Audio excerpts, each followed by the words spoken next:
This is the everlasting story because I was going to do it yesterday. I didn't have the sauce ready. I didn't have the definite what you can do. Said, all right, what the hell? I'll do it today. Well, today there's an update. Let's go to a caller from the Majority Report. I believe this was yesterday. It might have been the day before, but they're discussing a filibuster that was happening in Nebraska. One brave state senator from Nebraska held out against a massively overfavored GOP, and prevented anti-trans legislation from going through unchallenged. Let's start with the background. Let's listen to that call from the Majority Report, where even Sam Cedar tells you a little bit about what you can do. Calling from a 402 area code. Who's this? Where are you calling from? You are the final caller on today's Majority Report program. This is Colin from Nebraska. Colin from Nebraska. Colin from Nebraska. Okay, hold up one second. I do want to say, if you are also a fan of the Majority Report and you call into the Majority Report, don't say, is this me? Everybody says, is this me? I called in once and I said, is this me? It's so natural to say. But what he just did, Colin from Nebraska, nailed it. And the reason why you do that is because it doesn't actually establish if it's you, unless you give a unique handle, such as name from location. Yeah. Just a pet peeve because I myself did it, and now I want to make good for the universe and poor Sam Cedar's graying hair. Yes, I wanted to talk about Machaela Cavanaugh, Senator Cavanaugh, in the legislature. Yeah, this is an amazing story. She has now been filibustering for 3 weeks and has vowed that no legislation will pass in the state house. I mean, she's been going for 3 weeks. Tell us more. Yeah, so today, actually, another senator, Senator Cavanaugh, she's a young conservative. She was appointed by then Governor Ricketts, now Senator Ricketts. She just moved to censure Senator Cavanaugh for,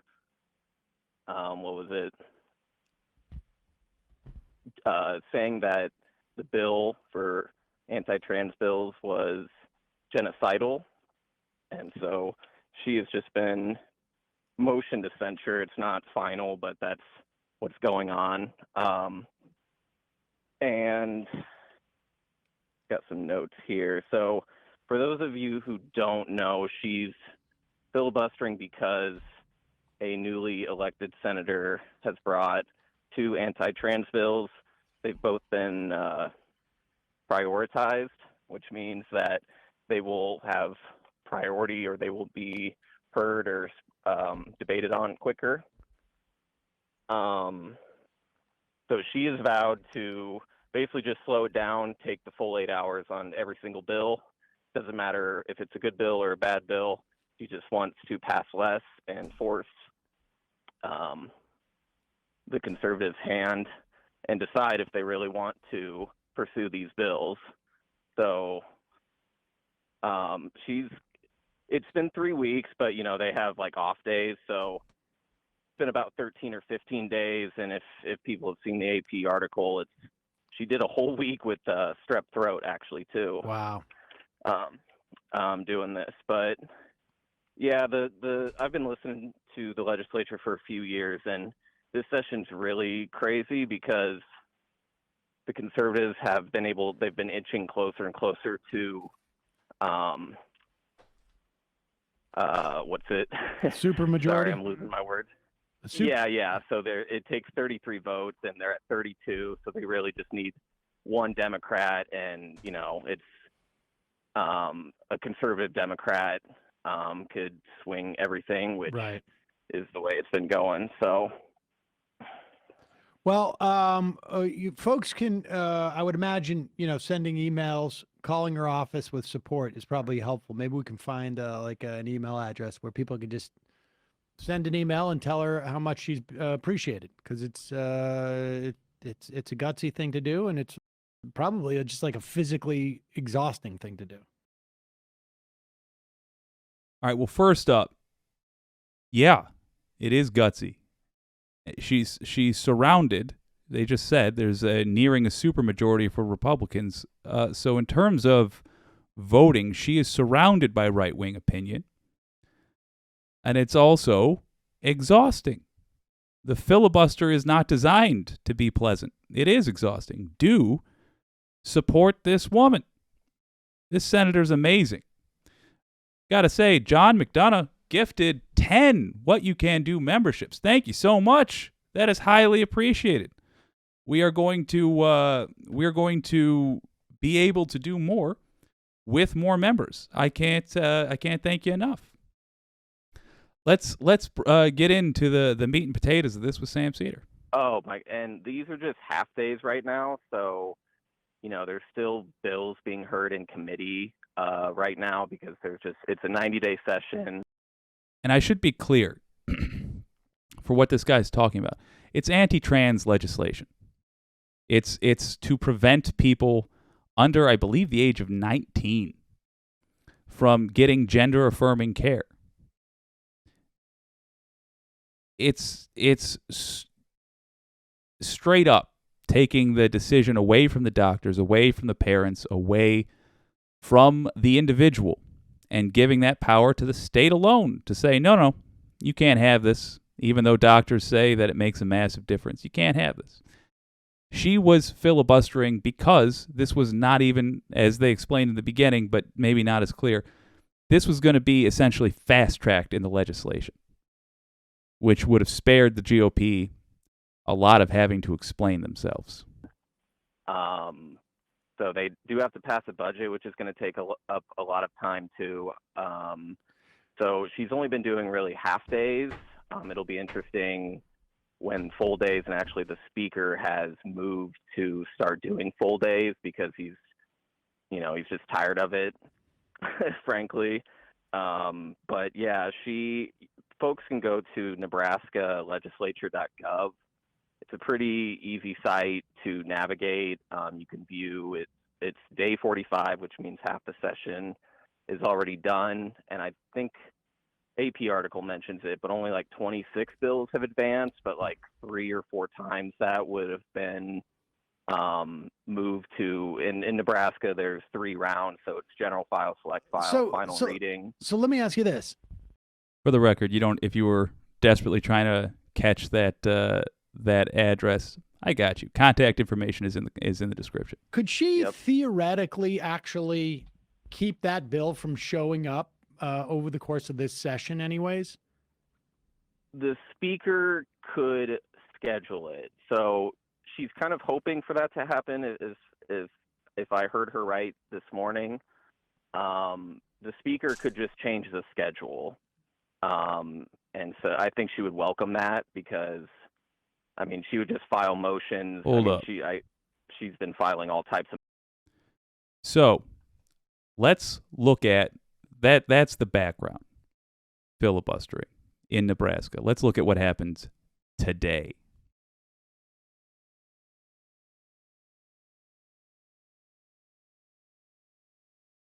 The filibuster that has tied up the Nebraska legislature is now over. It all began back from February 23rd. Senator Cavanaugh of Omaha making her stand in regard to a pair of bills, mainly LB 574.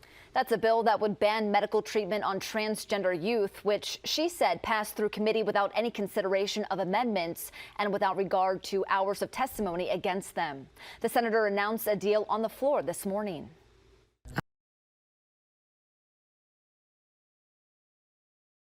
Let's keep her face up there because she's a GD hero. But yeah, filibuster's over.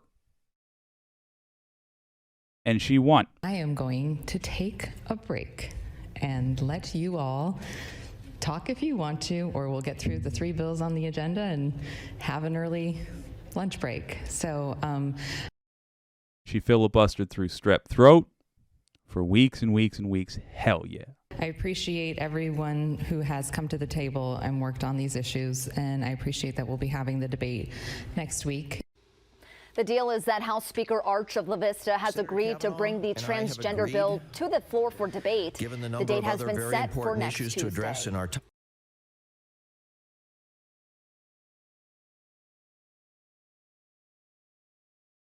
Just a fantastic job. My God. Let's talk about why you should contact her even though it's over. There is a link in the description to contact this person. There are a number of reasons why you should. First of all, it was a brave thing to do. Telling a brave person that they have been brave is good. Reinforce good behavior. Second of all, she is going to be interviewed left and right. You want to know where I come from? That second video I showed was from 6 WYCD News.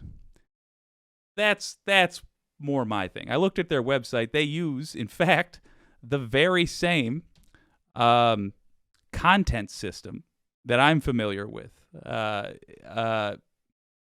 She's going to be interviewed by that news station and every other local news station. We want to give her the ability to say, I've been hearing from people all over the country telling me that they're pleased to see somebody fighting for the rights of Americans. That will accomplish, number one, it's going to make her feel good. Number two, it's going to make her more likely to do something like this again. This was an exhausting experience. Her bones will remember this.